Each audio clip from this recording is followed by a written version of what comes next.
はい、皆さんおはようございます。あゆみです。いかがお過ごしでしょうか。自粛モード大変ですね。もう今日も一緒に勉強していきましょう。頑張りますよ。はい、前回何やったか覚えてますか？前回は5つの時代の特徴の宮廷バレエからクラシックバレエまでやりました。復習今ぜひこの画面でどうぞしてください。できた？できたよね。じゃあ次、今日はクラシックバレエ以降のバレエリュスとバレエの多様化について話していきたいと思います。それではレッツゴー。前回同様1ページにざっくりまとめてみました。でん、見ていくよ。バレエリュス、セルゲイ・ディアギレフ。バレエの多様化、バレエリュス・ド・モンテカルロから世界各国へ。以上です。以上なんです。なんかさ、あゆみさんさ、ちょっとさ、サボってない？なんでこんな少ねって思う方いるかもしれないんですけど、情報量が多すぎるんです。ここの2つ。現代に近くなってきて残ってる資料とかも増えてきてて、ものすごく情報量が多いんですよ。なのでみんなに覚えてほしいことだけ書きました。ご了承ください。サボってはいません。頑張って今日も説明をしていきます。出た。よしよし。まずバレエリュスに関して説明していきます。バレエリュスは言葉の意味自体はロシアのバレエ団という意味です。で、劇場を持たない旅一座でした。ツアーリングカンパニーとも言います。バレエリュスが呼びやすいのか何なのか分かんないんだけど、バレエリュスで精通してはいるんだけど、一応正式名称は持ちませんでした。他に何があったかっていうと、ディアギレフのインペリアルバレエとかバレエルッソとか、いろいろね呼ばれてたらしいんだよね。旅一座って言ったじゃない。だから行く先々でね、カンパニー名を変えてたらしいの。それもすごいよね。で、バレエリュスが活躍してたのはたった20年間。1909年から1929年のたった20年間でたくさん作品を彼らは作りました。バレエ約64作品、オペラは12作品。すごくない？ 20 年間だよ。すごいよね。で、また各界一流のアーティストともコラボをしました。でさ、ここに書いてあるさ、セルゲイ・ディアギレフっていう人さ、すごい気にならない？この人が誰かっていうと、バレエリュスを率いた人です。すごいね。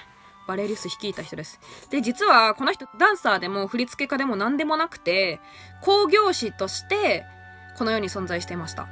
興行師って何かっていうと、今でいうプロデューサーさんみたいなものです。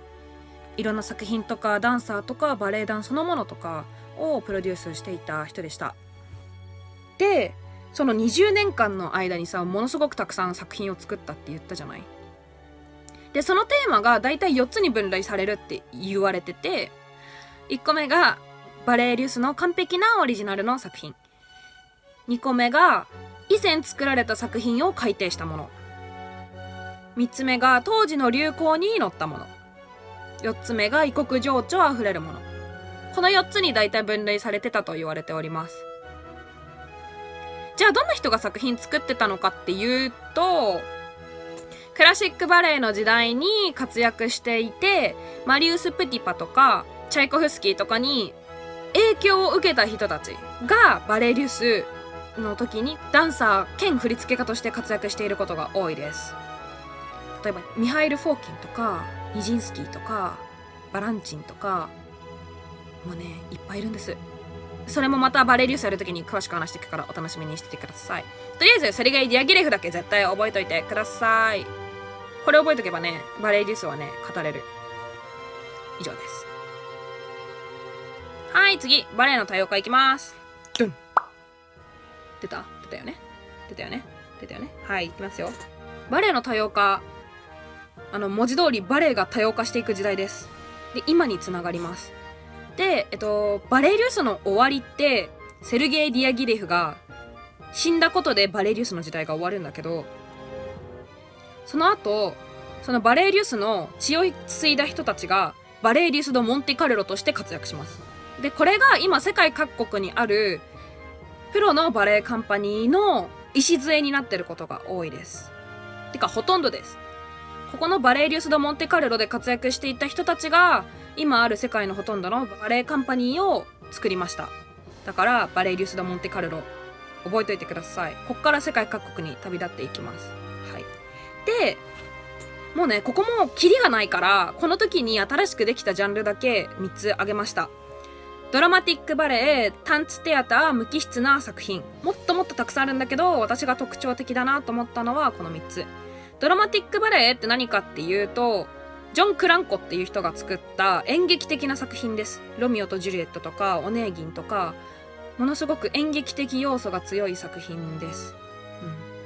ステップがね、すごい難しかったりとか、相手と組んで踊るのがすごい難しかったりとかする作品です。で、次、タンツテアター。タンツテアターなんだけど、これはピナバウシュっていう人が言ってた言葉です。タンツテアターってダンス劇みたいな感じなんだけど、これも演劇的なダンスにはなるんだけど、この人はどっちかっていうとバレエっていうより、今で言うとコンテンポラリーダンスに近いかな。わりかし。すごく、見てるだけで心が苦しくなるような作品がね、多いかな。でもね、すごくね、人間味あふれててね、私はすごく好き。ピナバウシュ。これもまた後々ご紹介しておきます。で、無機質な作品がね、すごい増えてきたと思うんだよね。これも時代によって違うんだけど、例えば、ウィリアム・フォーサイスとか、モーリス・ベジャールが作る作品もものによっては私は無機質だなって思うんだけど、こう無機質さゆえにダンサーたちのテクニックとかがそのまま伝わってくるような感じの作品とかが増えてきたかなと思っております。はい、こんな感じ。今もバレエは進化し続けています。で、この間とかに多分モダンダンスの起こりとかが入ってくるんだけど、ちょっとやっぱり最初はクラシックバレエの歴史だけまとめてみました。はい。もう一回復習するよ。バレエリュス。ロシアから世界に行きました。覚えてほしいのはセルゲイ・ディアギレフ。ただこの人の名前だけ。バレエの多様化。バレエリュス・ド・モンテカルロから世界各国へ飛び立っていきました。今の世界各国にあるバレエ団の礎になっております。こんな感じ。もうこれ以外はこの2時代はとりあえず覚えなくて大丈夫です。特徴。各時代まとめてみたんだけど、こんな感じです。分かったかな？すごいかいつまんでるよ。すっごいかいつまんでるからね。なんかもし違うなっていうのがあったらぜひコメント欄で教えてください。お願いします。はい。次なんだけど、この今さ5時代のさ特徴をそれぞれ話してきたじゃない？で、作品の特徴とかさがあるっていうことは衣装とかにも関係してくるんだよね。だから次は5時代の特徴を衣装編で話していきます。トーシューズいつ出たのかなとか、チュチュってなんであの形になったのかなとか話していきますよ。お楽しみにしててください。それじゃあまたね。バイバイ。この作品を以前作られてた1個目が